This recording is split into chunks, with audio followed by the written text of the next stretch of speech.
Pleasure Car Guy. This week I wanted to talk with you guys about some potential projects, not necessarily for me, but in general, a lot of things that are going up in value. So I'm going to dive right in. The first thing on my mind when I think of restoration projects that are climbing in value are first-gen Broncos. Now I know I did a prior video a while back about the 1964 FJ40 that I had, and I compared it to a first-gen Bronco. I was talking about reliability and desirability and those kind of things. And while those FJs are a blast, they really, really are, I'd love to own another one, those first-gen Broncos are really nostalgic right now. With Ford coming out with their brand new, updated, modernized Bronco with the retro styling, there's been a whole new influx of people looking for those first-gen Broncos. And because they're so, forgive the term, primitive, they're really easy to work on, they're really easy to build. There's tons of outsourced type of manufacturers that are building parts for these things, and you can put any motor you want in one of those deals. So they're an extremely sought after rig right now. And a good first-gen project is going to cost you 5 figures at a minimum. Doesn't matter if it has any running gear, doesn't matter if it has any paint or interior, could be just the shell. It's going to cost you at least 10 grand, probably more. So that's the very first thing that comes to mind. And you know, anymore, there once was a time when it was hard to make money restoring a car. So if you bought a shell, in fact, I'm going to use my 68 Mustang as an example. I'm going to show a before picture, and then I'll show an after picture. Now, what you see, this transformation, at one point probably didn't make sense. I could have bought what you see now, and the cost that I put into it may have been pretty equal, but it wasn't my sweat equity, it wasn't my labor, I would have paid somebody else to do it and all those things. So, you know, if I had bought this thing without the intentions of keeping it forever, I probably would have skimped and cut corners and done things maybe not to the level of what I ended up doing to save money. And then at the end of the project would have sold it and hopefully made some money. You know, with these Broncos, the difference is parts are pretty readily available, just like they are for a Mustang. And so you can buy just about anything, already completed, or just buy the parts and fix it yourself. You know, I think of interior as one really great example. I could buy new bucket seats for this car and just bolt them in, right? Using the existing Ford harness or the floor brackets, and the whole bolt holes line right up. Everything is just done. It's designed for this car. Broncos are the same way. You can find a catalog and literally order part by part by part by part and assemble your Bronco much like a set of Legos, right? You don't have to reinvent the wheel. Everything has been done for us. And that kind of makes those types of projects more appealing. Now, if you can find one for 10 grand, assuming you can do most of your own work, if it needs body work, if it needs paint, if it needs some of those things, that's where there's a little discrepancy in the price. But let's say you found a pretty straight body that just needs some paint. You might be 10 grand into the body, 5 grand, let's say, into a decent paint job, maybe more, but it depends on what level of satisfaction you want and what your goals are for the car. If you're just gonna off-road it, you probably don't want a $20,000 paint job. So let's say you buy the truck for $10,000, you've got $5,000 into paint, maybe some body work, maybe another $5,000 for the engine, maybe another $5,000 to $10,000 to fit and finish all the interior, all the accessories, wheels, tires, you know, whatever else. You might be able to build a really nice Bronco, first-gen Bronco, for about $30,000, $35,000, again, depending on some of what you're buying and how much the labor and things are. But if it's well done, that could sell for $50,000 to $60,000 with no effort. That's just what they're going for right now. I've seen some really high-end builds hit 6 figures, which is just ridiculous, but that's what they're going for. Honestly, I think 50 to 60 grand is probably too much, because I can go down the street to the Ford dealer and buy a brand new turnkey 2021 Ford Bronco that needs nothing. It's gonna run reliably, it's gonna get way better gas mileage, whatever else. All the technology, all the creature comforts that you could ever want for less than $60,000. So it's really, if you want that retro styling, be ready to fork out the dough or put in the elbow grease. And then there you have it. So that's gonna be the first rig I wanted to visit with you guys about. Secondly, you guys know I'm a Ford guy. I'm gonna say these Mustangs. They just continue to climb in value. If you can find a Fastback, you're in really great shape, right? Convertibles and Fastbacks are what everybody wants right now. Coupes are climbing too, because that's all people can find. So just from supply and demand, you're gonna see that the reason that those coupes are climbing is because people who want convertibles or want Fastbacks are settling and are buying coupes. And coupes build one heck of a car too. So, there's always that desirability. There's always that attraction. People want them. If you go to a car show, Mustangs always generate a lot of attention. And that's actually what happened with my Mustang. I had been looking for a Fastback for a long, long time. A long time. I mean, since like the 90s, even in the 80s when I was a kid, I always loved those 60s Fastbacks. In the 90s, that kind of rekindled. In the late 90s, when Gone in 60 Seconds came out, I was attracted to the Eleanor car, and from that point on, that 68 or 67 GT500 had always been my dream car. So I'd been looking for a 67 or 68 Fastback that I could build into a Shelby clone. When I bought this car 10 years ago, I wasn't to a point where I could afford more than, I don't recall exactly the number, but let's say $5,000 I paid for this car. And you saw the before picture. Paid about $5,000 for that. Today, a car in that condition is going to be probably 9 or 10. They've just climbed that much in value for a garbage throwaway rusty car that didn't run, that had okay bones.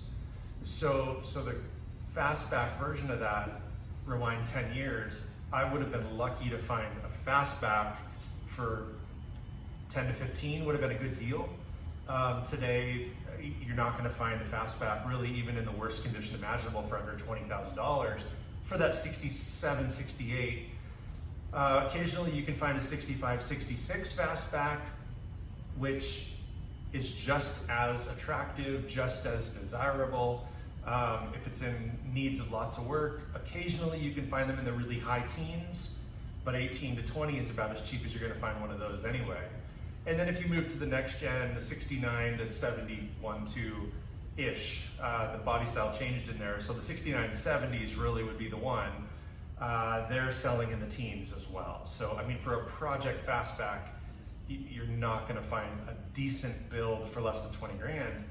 But just like the Bronco, you can buy just about any part out of catalogs. So when you go to put it together, you're going to do just fine. You can really budget your build based on what the costs in those catalogs are. And there's enough companies out there that are doing those parts that they've kind of been regulated, self-regulated in that industry. You can go to any different one of those Mustang outlets and find black interior, and they're going to be very similar in price. One might be a little cheaper, maybe one gives you free shipping, maybe one has a coupon. So you can kind of mix and match with whatever retail store you want to give the business to, but for the most part, they're all going to be within a few dollars, and that makes it easy because then you don't have to shop around. You just kind of put it all in your shopping cart, click the buy button, all those parts come to you in the same shipment at the same time, and you're ready to go. So again, you can build it just like a Lego kit, right? If you've got all the parts laid out, you just kind of go in order, and there's handbooks and manuals and guides and YouTube videos and all sorts of things that can help you walk right through that. So Mustangs are going to be number 2 on that desirability project list. The third, I would say, are very fun old cars that are so easy to work on, are going to be your 60s Volkswagen Beetles. Now, you're going to probably laugh at that. You can still find them in the $1,200 to $3,000 range. You can buy a very nicely built motor for that car for less than $1,000, maybe 2 if you really want to go crazy and upgrade it. And then it's just accessories, right? So then it is the paint, then it is the interior, then it is any other options or any other fancy things you want to do suspension-wise. But you can build yourself a really nice Volkswagen Beetle for less than 10 grand. And when they're done, they'll go from anywhere from 15 to 20 for the right Beetle. So that's a really fun one because you can build it on a true budget, and if you do it well, they're worth a bunch of money. Now I'm not gonna spend a lot of time talking about it because I don't have a Beetle, I never have had a Beetle. I've had friends that have had them, and you can go narrow beam on the front end, you can really dump it down, you know, you can throw a rack and a surfboard on the roof and really look like a vintage ride, and it's so much fun. I had a friend, Matt, had a 6-volt Bug. I want to say his was a 50 something, a late 50s. And the older you get, the more desirable, because you might have the split window or you might have the small oval window, you know, and his had the original wiring in it from the 50s. So it ran on a 6-volt system. So the headlights were super, super dim, dash lights super dim. The battery would die if you left the door open for too long, type of thing. It was interesting, but original. All the electronics were original, which made the car that much cooler.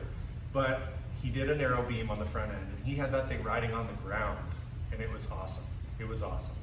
So, you know, you can do a lot with those cars, and they're super easy to work on. Just about anybody with a wrench can do it. And so they're a very, very fun project. If we fast forward to more modern day, I would say the 80s into the early 90s, BMW E30 3 Series are becoming more and more desirable. Now I've had one, and mine was a 4-door, nothing sexy about it. It was just a standard 4-door black BMW 325. It was a 1985, and no frill. I put racing buckets in it. I put new headlights in it. I cleaned things up. I tinted the tail lights and the reflectors, and, you know, did a few modifications to it. I blacked out the bumpers. I did put a touchscreen DVD navigation type of system in the dash, put a new dash cover, steering wheel cover, you know, cleaned it up cosmetically, gave it a tune-up. The thing ran like a champ, and I made some money on that car, but I really, really enjoyed it. And you know, those are cars that are just climbing in value. If you can find the top of the line M3, yeah, you're pushing 6 figures on that car. They are expensive. And there's very few unmolested original ones left. Most of them have turned into race cars, or most of them have just been rallied, or they've changed hands so many times that the next buyer or seller wants to make some money. And so they keep raising the price, raising the price, raising the price. And I remember a time maybe 15 years ago, I found one on eBay. It was about 10,000 bucks. And I wanted it so bad, so bad. And I knew that first gen M3, that E30 M3 was just gonna skyrocket in value. And this one had a reconstructed title, and it was still 15 grand or whatever it was. It was just outside my budget. I just couldn't justify it, I couldn't afford it, but it was a running and driving done car. Even today with a salvage title, it'd probably bring 40 grand, 50 grand. I don't know, it didn't have a million miles on it, so it had been maintained and things. But if I remember my story correctly, it was a stolen vehicle. It had been stolen, which is what branded the title. So it wasn't even like it had been wrecked.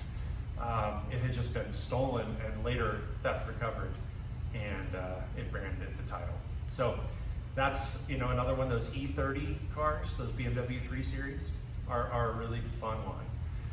And the very last car I'm going to talk to you guys about today is of the same vintage. I'm going to call them the 80s, but the Porsche 944s.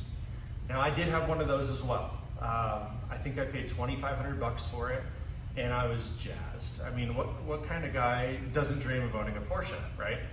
So I bought the car, same thing. I just detailed it, cleaned it up, fixed some scratches. I put turbo parts on it. The 944 turbos had different bumpers and different things, accessory-wise. So I found some of those that bolt on and put those on there, the louvers and the deflectors and things. And then just cleaned up the interior. Same thing with the dash mat. I put a short throw shifter on there, and the thing was really quite quick. Maintenance-wise, I think the only thing I needed to replace was a starter that went out. Trying to think if there was anything else, but it was a 5-speed manual, so it's just a super fun car. They're low to the ground, they're lightweight, they just zip around. In a lot of ways, they're quite similar to this thing here, this Audi R8. You know, from a 50-50 weight distribution, it's a front engine, which is unique for a Porsche anyway, but with the front engine, the way you sit back over the the middle of the car, weight distribution was really, really good. So it was just a really easy car to drive. It cornered phenomenally, very, very fun. You can still find them in the $5,000 to $10,000 range in really good shape, but they're climbing quickly. When I bought mine for $2,500, I think I put maybe $500 or $1,000 into it, and I sold it for more than $5,000. So I didn't quite double my money, but I did really, really well. If I wanted to buy that car back, it was nice enough that it'd be pushing the 10,000 mark today. So, those are another one that are super fun. If I ever found one sitting on the side of the road for next to nothing, it's a car I'd snap in a minute and buy. Just to drive, enjoy. They are a Porsche, so they're a little bit intimidating to work on, but they're not impossible. They're not that complicated. And again, just a super fun car. You don't see a ton of them. And if it's a turbo model, it's worth a ton more, probably double. A $10,000 944 would be a $20,000 944 turbo, maybe more. They made a lot less of the turbo cars, and they're becoming more and more desirable. Just like the 911s, if you look back over the years, a 911 turbo is always going to cost a ton more than your normal 911. And that's because Porsche did all the engineering. You could slap a turbo kit on a base model 944 just fine and call it a 944 turbo, but it's not the same, right? Those factory tuned turbo engines are that much better, and that is a desirable factor when you're looking for one of those cars. So again, not as intimidating to work on as you might think, but very, very fun, very rewarding, one heck of a car to drive and enjoy, and they're climbing in value. So that's all I got for you guys today. Hopefully you took something away. If one of these cars that I talked about is a future project of yours, please let me know. Comment down below. As always, like, subscribe, make sure you check the bell there so you're notified when I post new videos, just like I do every Friday. But again, thank you for watching, and as always, may every investment you make be a good one. Until next time.